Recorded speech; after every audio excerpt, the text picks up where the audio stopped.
We're in John chapter 7 of the NIV Bible. After this, Jesus went around Galilee, purposely staying away from Judea because the Jews there were waiting to take his life.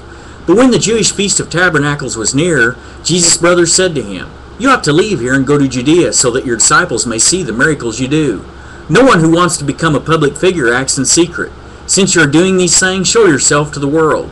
For even his own brothers did not believe in him. Therefore Jesus told them, "The right time for me is not yet come.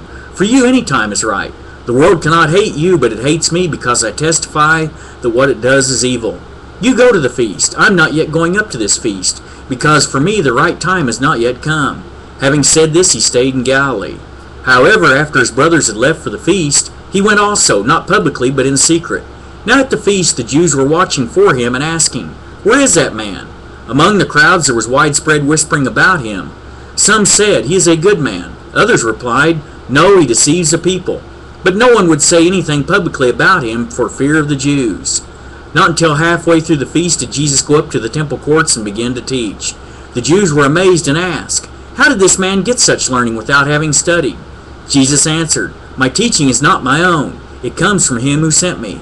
If anyone chooses to do God's will, he will find out whether my teaching comes from God or whether I speak on my own.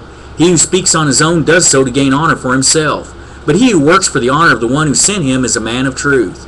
There is nothing false about him. Has not Moses given you the law? Yet not one of you keeps the law. Why are you trying to kill me?" "You are demon-possessed," the crowd answered. "Who is trying to kill you?" Jesus said to them, "I did one miracle and you are all astonished.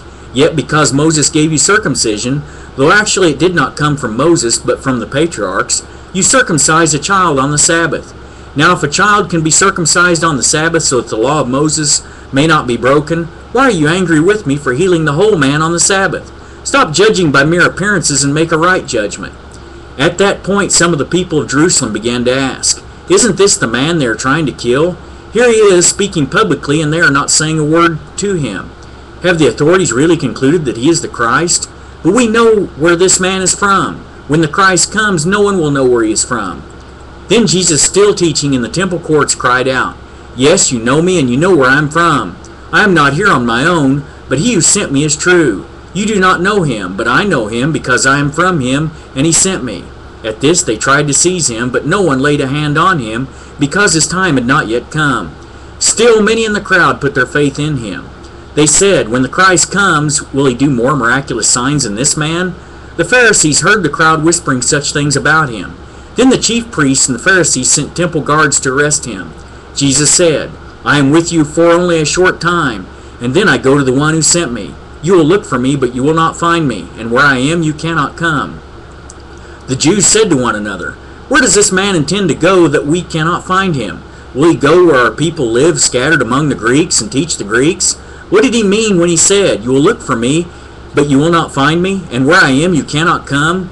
On the last and greatest day of the feast, Jesus stood and said in a loud voice, "If anyone is thirsty, let him come to me and drink. Whoever believes in me, as the Scriptures has said, streams of living water will flow from within him." By this he meant the Spirit, whom those who believed in him were later to receive. Up to that time the Spirit had not been given, since Jesus had not yet been glorified. On hearing his words, some of the people said, "Surely this man is the prophet."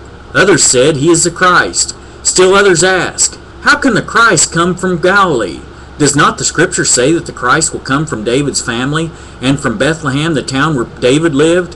Thus the people were divided because of Jesus. Some wanted to seize him, but no one laid a hand on him. Finally the temple guards went back to the chief priests and Pharisees, who asked them, "Why didn't you bring him in?" "No one ever spoke the way this man does," the guards declared. "You mean he has deceived you also?" the Pharisees retorted. "Has any of the rulers or of the Pharisees believed in him?" "No, but this mob that knows nothing of the law, there is a curse on them." Nicodemus, who had gone to Jesus earlier and who was one of their own number, asked, "Does our law condemn anyone without first hearing him to find out what he is doing?" They replied, "Are you from Galilee too? Look into it, and you will find that a prophet does not come out of Galilee." Then each went to his own home.